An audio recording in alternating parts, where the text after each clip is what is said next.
Hello, and welcome to the Knowing Show. I am your host, Christine Marie, and I am so excited for our conversation today. I have been in business for 6 years as of last month, and there's a lot that I have learned along the way. There's a lot that I realize today more than ever before how much I don't know. And today I am leaning into the aspects, frankly, that have proven to be meaningful, things that have really move the needle when it comes to leadership and aspects, frankly, that as I really dive into it, it's like, oh, there's some hallmarks that are going to shape the way that I show up in business moving forward in a continuous fashion. Hallmarks that I really hope and I can really deepen and strengthen, and new hallmarks that I want to kind of explore with you. So let's get started. The core tenets of leadership from 6 years in business. And, technically I started my first business when I was 12. So in one sense, I have many years under my belt of running a business, even though I didn't realize at 12 that I was an entrepreneur and a business owner. I just never thought of it like that. So let's get started. The very first question that actually kind of prompted this whole conversation was a question that I'm answering for a magazine. And it was effectively why receiving and welcoming criticism helps retain talent for top leaders. And I was really leaning into this, like, why is criticism such a key and core element and one of those tenets of leadership that ultimately does have retention associated with it? And I thought back to a couple different times in working with my team, and we've ebbed and flowed. Some people have stayed for longer. Some people have, come and gone. and for those who frankly come and gone, and also those who have stayed around for a while, it's interesting. I think one of the biggest and most impactful aspects when it comes to receiving and welcoming criticism, it's to actually create the space for it where, we can set up those kind of annual quarterly reviews with our team. But the more that I'm actually creating a space where they get to give me feedback as well, it's, yes, I'm coming in and I'm giving you feedback for how you can improve, but how can I also create a culture that really, makes you feel honored? That word honor holds an extra layer of meaning for me, because just last week I actually looked at the Greek word of honor. Like, what's a Greek root origin of that word honor? Because so much of the time I find that we say words that lack their meaning because we don't actually dive into it. In fact, just yesterday I got into I put my own hand in my foot in my mouth because I used a word that had an improper meaning, and I meant it in one regard and my partner meant it in another. And frankly, it led to just a whole big problem that I had to really apologize for, because I was using the word in an improper way. And I actually, in real time with him, I pulled up my phone and I looked at the definition and I was like, you know what? That's not the right word to use. That's not what I meant. And I'm so sorry. And y'all, this is where understanding the words that we speak and speaking with care and with intention is so vital, especially if someone else holds a value around language, around words, around even intentionality. If there's a lot of value that person places on it, then there's, a whole host of elements and manners that changes the way we engage with them. So, and this frankly speaks really, harkening back, speaks really closely to this topic at hand in terms of welcoming and engaging in criticism in order to retain talent. And so in looking at these different areas, creating a space that welcomes feedback really honors the employee. And the Greek word for that is actually, it has roots and ties to reverence, like a holy honor, like an honor that deepens beyond just, I'm going to give you space and time to share. It's like, no, I actually put you up on a pedestal. I actually honor you. I elevate you. I revere you. And you matter so much to me that I'm going to create a space for you to share ways that I can also, I can do a better job of creating an environment beyond just the space and time. So ultimately, by us creating a container for us to go into with our employees to receive and like hold space for that feedback to come back to us, then we can translate that information that we receive into our culture as a company. And one of the things, for example, that one of my girls, she's been with me for about 5 years now, so 5 out of the 6 years, and what a blessing. She mentioned how it can be a real challenge for her if we reschedule meetings. And it was so helpful to hear that information. So now anytime I do need to reschedule a meeting, I come in with so much more, again, that word honor. I come in with an honor and almost with that semblance of reverence. Like I value you so much, and I'm not making this change lightly. My hope and desire is to really maintain the continuity of our schedules to honor your request and to honor you. And so with creating the container in the first place, allowing for that feedback and the kind of back and forth between us and the employees, not just on giving the feedback, but receiving it as well. It then allows for us to then move outside of the container and go into making real changes to improve our culture. And so I think that at the end of the day, yes, taking feedback and criticism as a leader is so important, because ultimately at the end of the day, it really improves the culture and environment of the businesses that we hold. And it doesn't just serve us internally, but it serves the customers. It sets the standard for operating, and ultimately it elevates the entire room and everybody in it. And so then I think that begs the question, do we actually honor our employees? And I don't mean honor in terms of let me create a space for you to give feedback. I think that that's important, yes, but this is a self-reflecting question for me, and I'll pose it to you too. Are the people on my staff people that I honor? Because otherwise it's going to be really hard to receive feedback from them. But if I fundamentally honor them and can really put them on that pedestal of like, man, look at that's what the container does. It allows for us to shine a spotlight on them and be like, man, look at how much you're contributing. Look at how valuable you are to me. I am so grateful for you. And so this pedestal environment is so worthy. And it also allows for them to honestly feel really heard and seen. And so when we think about those core tenets of leadership, one of those is, do we create a space for honor to receive feedback? And then the next step after that, what do we do once we have that criticism, once we have that feedback? Do we then make real change? Because in one sense, it's actually, I think it can really truly be more damaging to receive the feedback, to receive the criticism, and then not make any changes as a result. So at the end of the day, the question is, do I even want to retain this employee because of my value or lack thereof in terms of the way that I honor them? So at the end of the day, that's really, I think, the analysis that we need to do. So that's core tenet number one. Core tenet number two, in terms of leadership, I have seen this time and time again, that the more I am able to lead from a place of vertical alignment, lead from this place of having my own self belief systems, mindsets, behaviors, all coming under the hierarchical structure and order of the divine himself, chiefly at the top, my own ideal second, then I'm able to ensure that then I can engage horizontally and keep myself in check. So yes, I'm going into, core tenet number one is creating the space to allow for feedback from our employees.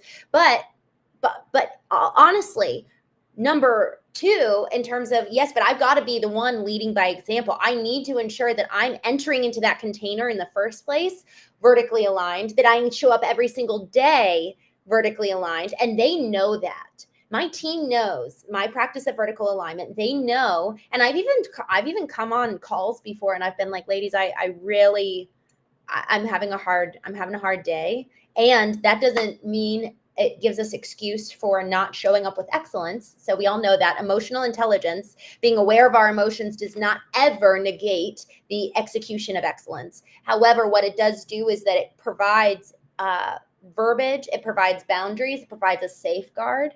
And so in order for me to be able to go into that space of that honored space with the employee to hear constructive feedback, I have to be vertically aligned.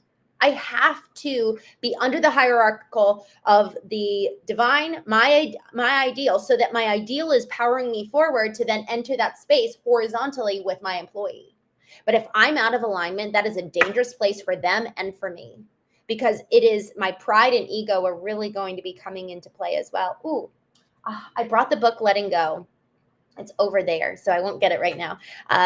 Letting Go by David Hawkins. I've been reading that over the last couple of weeks. I turn it on when I'm in the car and rewind it and listen to it again. It is so good. It is so good. It's so much about kind of the, he talks about different stages of emotions, and effectively if we're like below, and he actually equates numerical value associated with each type of stage of emotion. And so, for example, one of the lowest ones is, I'm trying to, I think bitterness is one, but it might not be one of those. Courage is a higher one. Gratitude, there's these different stages of anger is, I think, one of the lowest emotional values that we can be at. And so what he was talking about in regards to pride, so pride is one of those emotional levels. He was talking about pride in relation to our opinions.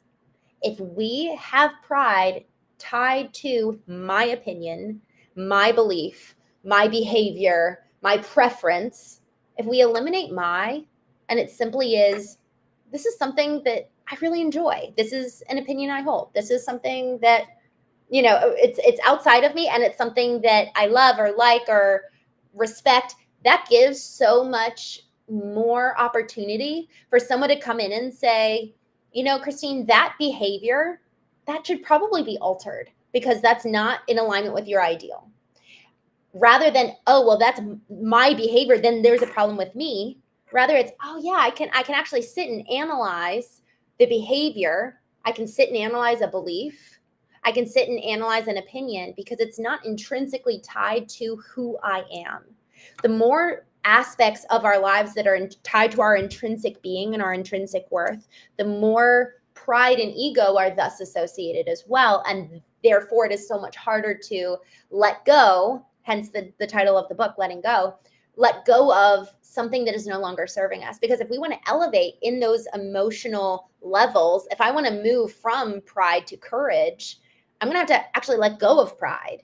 And so for all of those opinions, beliefs, behaviors, leadership styles, maybe that are actually preventing me from really getting to that next level of courage and being brave and showing up and trying new things and being willing to fail, that's fundamentally going to be stunting me because of the pride of holding on to it. So in terms of if the horizontal lens, if I'm not first vertically aligned, letting go and allowing for the beliefs, behaviors, mindsets, etc., to be coming under the hierarchy of the ideal and then the divine, what's so cool about that structure and operating that way is that somebody on the horizontal plane can come and say, hey, Christine, you're behaving this way. That doesn't seem to be aligned with your ideal. And I can be like, oh yeah, that's really, you're right. I mean, it could be harder response, right? It's not always easy to let go of some of these things that are really habitual and default behaviors. But y'all, it's a lot easier too if we are disassociating from it being mine. I even had this thought the other day, I'm in a relationship that I really, really cherish and love, but they're not mine. I don't own them. And that was really, really helpful even today. And yesterday when we had that misunderstanding and I said the wrong word and I had to go to the dictionary and be like, nope, you're right. That's not what I meant. And I'm so sorry for saying that carelessly. And then dealing with the consequences thereafter. But if I'm holding on tightly to, well, my opinion is this, I can't objectively look at a dictionary. If I'm holding on tightly to, this is my partner, or this is my belief, this is my opinion, etc., it's going to be so much harder to hear areas for growth, healing, or otherwise that would allow for us to get to that next level. So that's number 2. So number 1 is core tenets of creating strong leadership, creating a space where our employees are honored, held, put on that pedestal so that we say, I honor you this much. Tell me your feedback. I want to grow. I honor who you are and I honor what you do for the business. Come and tell me how I and we can be better. Number 2 is leading from this place of vertical alignment where I'm fundamentally letting go of all of everything not attached to the core tenets of who I am, and allowing for a belief, a behavior, an opinion to remain somewhat removed so that I and others can come in and analyze parts of my life that need changing. That's number 2. Number 3, y'all, this is something that evolved over time. It evolved over time in terms of a core tenet for me as I grew and as I evolved. Emotional intelligence has become of the greatest value, not just for us as a company, but also as a core value for our customers. I have fired 2.5. I think another one's heading out the door soon. I have fired 2 and maybe 3 customers who frankly just do not operate under emotional intelligence.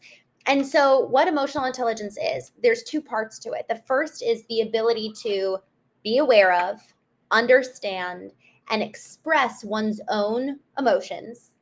And number 2, the ability to handle interpersonal relationships judiciously and with empathy. So with wisdom and with empathy. So it is first and foremost, every single one of us, mine, my teams, and my clients, it is all of our chief radical responsibility to know, understand, be aware of, and express our own emotions, be intelligent of them, but then also handle the other person with wisdom and with empathy. And empathy, I love the concept of empathy. It's picking myself up, going and sitting next to somebody else and looking at the world through their eyes, seeing it through their perspective and being like, oh, wow, I really see where you're coming from. Empathy is so critically important. And then with wisdom, how much am I able to, I've actually read The Dark Side of Empathy. When I heard that phrase, that freaking blew my mind. I was thinking about it yesterday. I was like, I need to go back to that because that really, man, that is such a danger for me.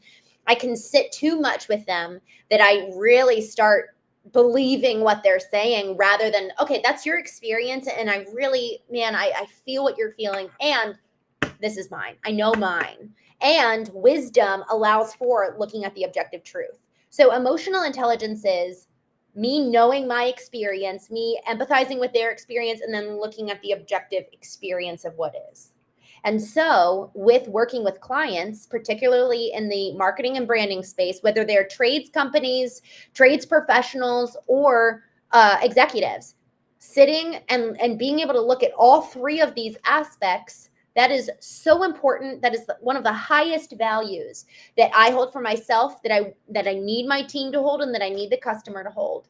Because these little terms and the terminology of empathy, but also the other flip side of that, gaslighting, where it's, I didn't say that.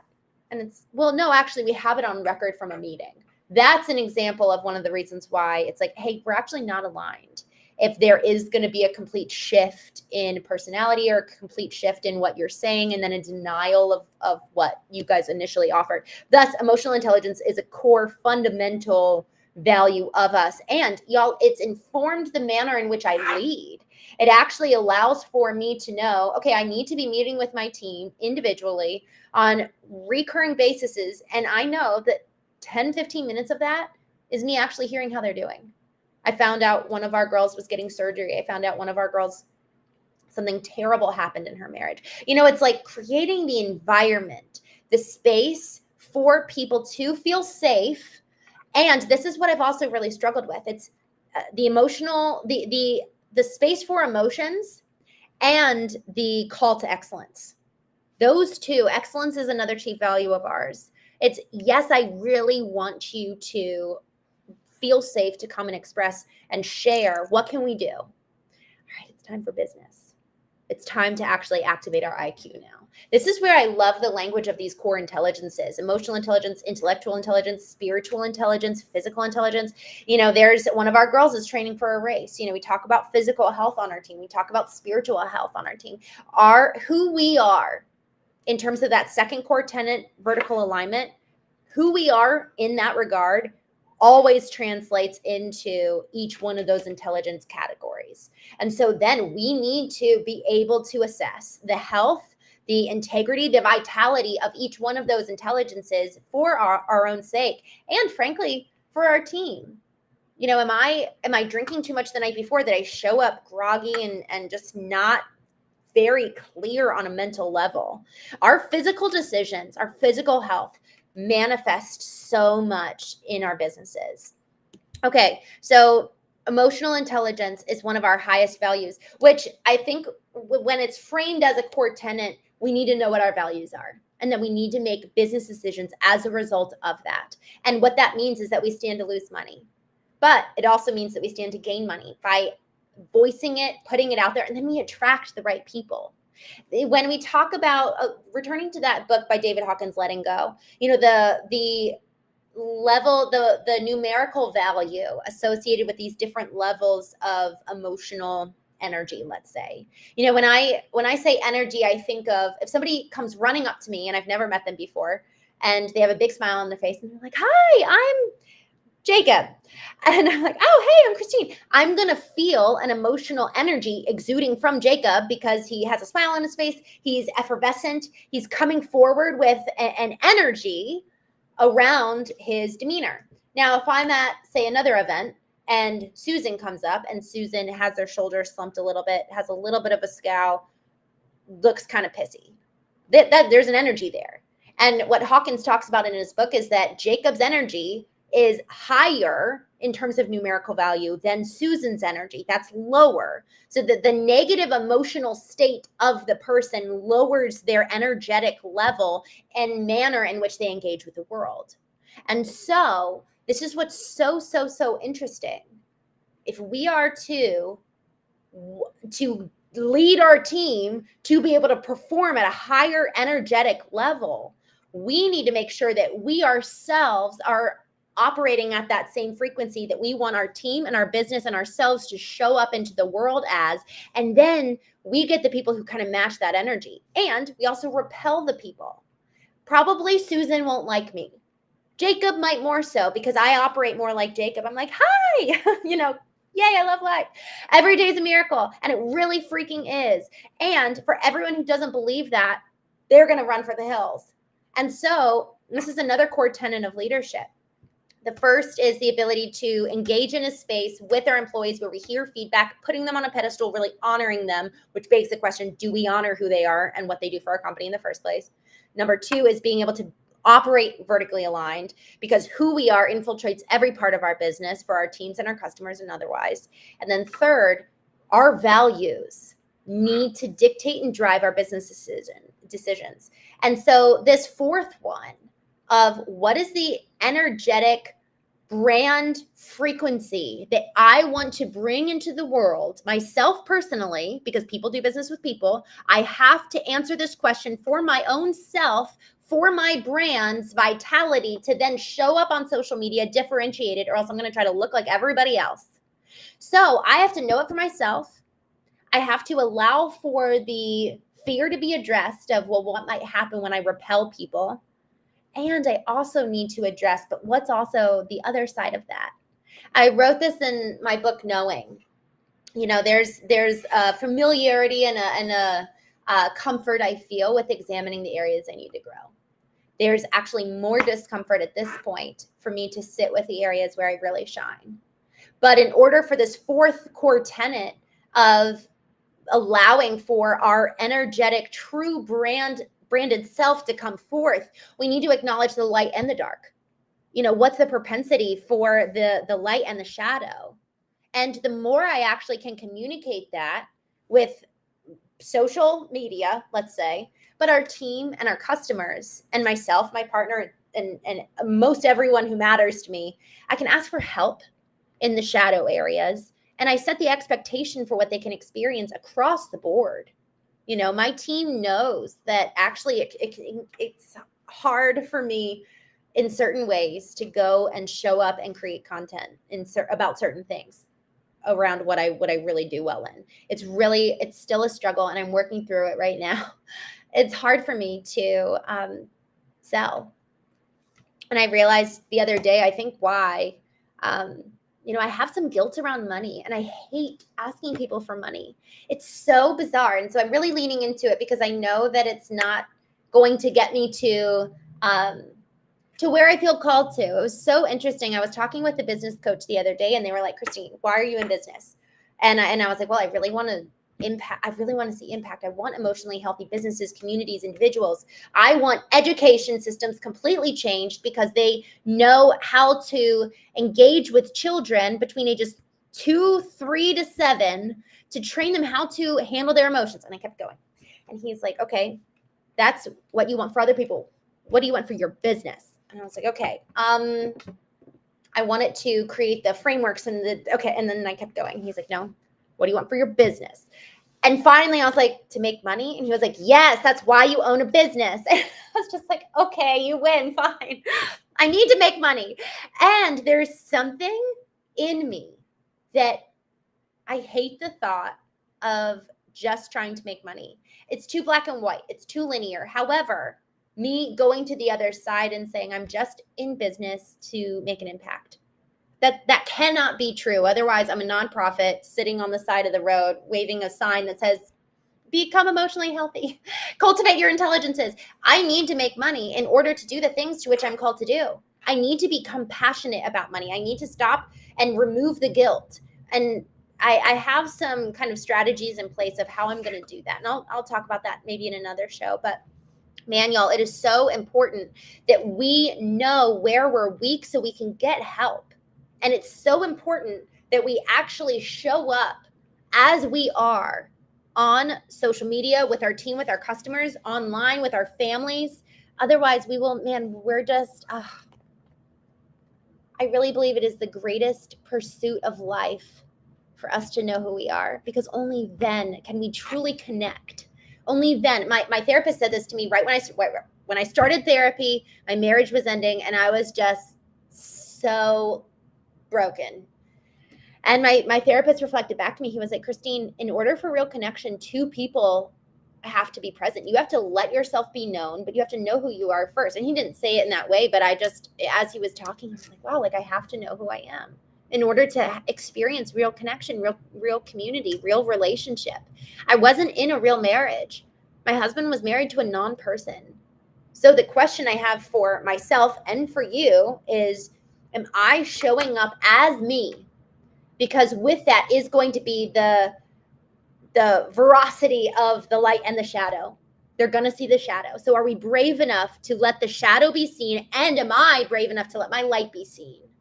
And talk about it and share about it and discuss everything in between, because there's so many lessons in between the light and the shadow that take place for all of us, that ultimately if we are operating at that higher level of energetic frequency that David Hawkins is talking about, not down in the slumps like the example of Susan that I talked about, but Jacob engaging with the world from this level of courage and above, man, are people going to be attracted to us? Man, are people going to want to work with us? Because they know what to expect. A strong brand sets the emotional expectation for the experience.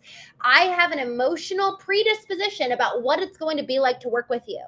I think if I'm the homeowner and you're the home service provider, I believe, based on the expectation that you're setting forth as your brand, I am expecting now to experience peace as a result of you coming in and fixing my toilet. That's an emotional expectation that I can trust these people. My problem's going to be fixed. Thank God. Relief, peace, anxiety, leaves. Guys, we need to talk about the emotional transformation. Harvard found that 95% of our business decisions take place in our subconscious, which is where our emotions live. Our purchases take place on an emotional level, whether we like to admit it or not. So we have to be tapping into the emotions of our customers, but we have to first tap into ours. We cannot sell that which we do not know. And so if we're disassociated from our business, if we're disassociated from our services, if we're disassociated from our customers, our clients, our team members, because we're not emotionally engaged, there is no way that we are ever going to have a differentiated brand. Y'all, every single one of us has a proprietary brand because no one else has our soul and our story and the experience that bridges the two together. So at the end of the day, this final core tenet is, am I actually leading with the veracity of who I am and allowing for our brand to reflect that? One last story as I wrap up here. I was speaking to a mastermind, and initially just really kind of getting to know folks, I asked a question that I've never asked before. I said, what's your superpower? And it was crickets. It was funny. It was actually really fun to see the reaction. People did not like that question. And finally, one by one, people started to answer. And And as people shared, man, it was like a flower opening up. People got excited. They started sharing about this story when they were 12 years old of how that shows up today. One person said, like my superpower is I really cheerlead my customers. My customers feel like they can do anything because I believe in them so much. And frankly, that informs the way that I actually work with my clients. I don't allow everybody to come in. I have to really believe in it. And they went on. And that story of cheerleading actually tied to in high school, they were actually a cheerleader. There was a whole story behind every single superpower and a very tangible way that differentiated them in business and how they show up and serve their customers. There were about 15 people. I asked them to then go on their websites, go on their social media, and do a quick 3-minute audit. And I said, where does your superpower show up? Where is your differentiator? Not a single entrepreneur business owner had any semblance of what uniquely set their business apart based on who they are from their competitor. And y'all, it can be the fact that you're family owned. I worked with a $75 million foundation repair company, and I was their fractional CMO. They were family owned. And so we were like, how can we pull family into this? It's families, our family to your family, families serving families. And y'all, what was so interesting is that they had a traditional tagline that they'd been running for 35 years. We ran that tagline as an A/B test on a static image along with the tagline from our family to yours and variations thereof. That 10x'd their traditional tagline, even though everybody knew them as this tagline. Y'all, people want emotion. People want to do business with people. So if you and I are hiding behind our screens, behind our company brand, and our company brand is not an actual extension of the heart and soul of who the business is, predicated on its leadership, predicated on its team, then we're going to look like everybody else. We're not going to ever stand out. And ultimately, we're not actually selling anything at an emotional level. And so what really moves the needle is allowing for emotion to come in, driven also by the data. We ran that as a test. I was like, I really think that this emotional message is going to move the needle, but let's just see. And then we found out, okay, yeah, 10 times out of 10 it won, and it made a lot of money. So y'all, we have to be willing to be brave enough to operate under these core tenets of, am I brave enough to hear the feedback from my team? And do I even have the right team around me? Do I honor who they are?